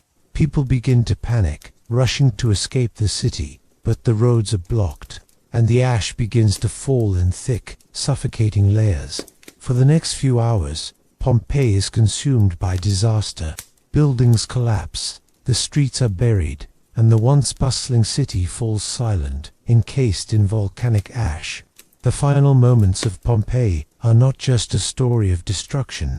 They are a reminder of the fragility of life. In an instant, everything that once seemed certain and secured the laughter of children, the warmth of family, the rhythm of daily life disappears. As you stand amidst the ashes, you realize that this once vibrant city, full of life and energy, is now frozen in time. The ruins of Pompeii stand as a poignant reminder of the lives that were lived here, of the ordinary moments that made up the daily lives of its people, and of the sudden catastrophic change that altered everything in the blink of an eye. Though Pompeii's streets are silent now, the stories of the people who lived here still echo through the ruins, preserved for centuries to come. As we come to the end of our journey through the lost city of Pompeii, we are reminded of the fleeting nature of time and the fragility of human existence. What once thrived as a bustling, vibrant city is now a frozen moment, preserved under layers of volcanic ash for nearly 2,000 years. The lives of the Pompeians, so rich with routine, ritual, and devotion, are still etched into the ruins, offering us a glimpse into a world that has long since passed. In the silence of the deserted streets, the laughter of children, the murmur of daily life, and the whispers of ancient rituals seem to echo through the ages. Yet, even in its final moments, Pompeii tells a story of resilience, of a civilization that flourished in its time, only to be abruptly erased by the unpredictable force of nature. Though we can never truly know the lives of those who lived here, we can honor their memory by reflecting on the history they've left behind. Pompeii teaches us to cherish the present, to recognize the impermanence of life, and to appreciate the beauty in every fleeting moment. Until next time, stay safe, and see you in the next history.